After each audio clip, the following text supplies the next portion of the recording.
శంకరాచార్యుల వారు ఈ శ్లోకమునందు అమ్మవారి నాసాదండమును ఆమె ధరించిన ముక్తామణి గురించి తెలియజేస్తున్నారు.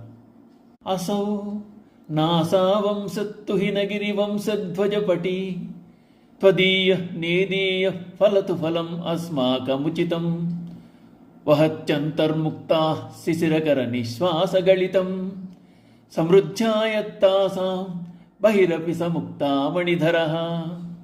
హిమవంతుని వంశానికి కీర్తిని తెచ్చిన ఓ పార్వతి, నీ నాసిక అనే వెదురుగడ నాకు కోరిన విధముగా మిక్కిలి సన్నిహిత అయి ఫలములను ప్రాప్తించుగాక. ఆ నాసావంశం మండలను ధరించి ఉంది. దాని యందు అధికముగా ఉన్న ముత్యాలు చంద్రునిదైన వామనాడీ మార్గమున నిశ్వాసనముచే బయటకు జారి నాసిక యొక్క వెలుపల ఏర్పడిన ముత్యపు ముక్కను ధరించింది అమ్మవారు. వెదురుగడలో ముత్యాలు పుడతాయని ప్రతీతి. అలాగే అమ్మ నాసాదండంలో కూడా ముత్యాలు పుడుతున్నాయి. అందుకే నాసాదండం ముక్తామణి ధరించడం జరుగుతోంది. ఇక్కడ నాసికేందు వెదురుగడ ధర్మం ఆరోపించబడింది.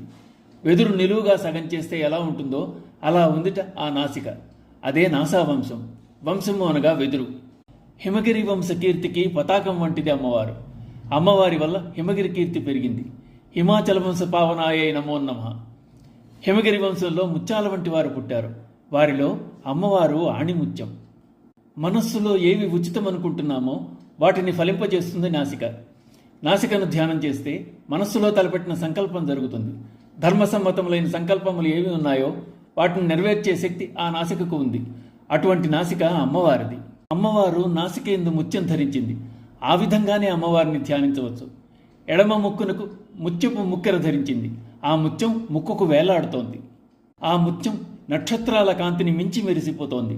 తారా కాంతి తిరస్కారి నాసాభరణ భాసురా. ఇక్కడ ముక్తామణి అంటే ముత్యం. లోపల ఎక్కడో ఉన్న ముత్యం అమ్మ నిశ్వాస వేగానికి కిందికి వచ్చిందిట. అమ్మవారి నిశ్వాస అంటే చల్లని ఊపిరి. అమ్మ యోగస్వరూపిణి. శరీరంలోని సుషుమ్నకు ఇరుపక్కల ఇడా పింగళ అను 2 నాడులుంటాయి.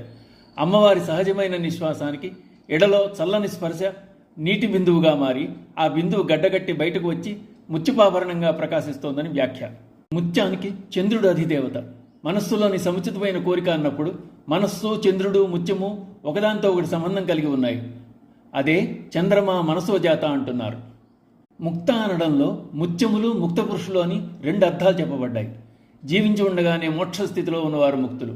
ముక్త స్థితిని పొందడానికి యోగ మార్గంలో ప్రాణాయామం ఉపకరిస్తుంది. శ్రీ మాత్రే నమః.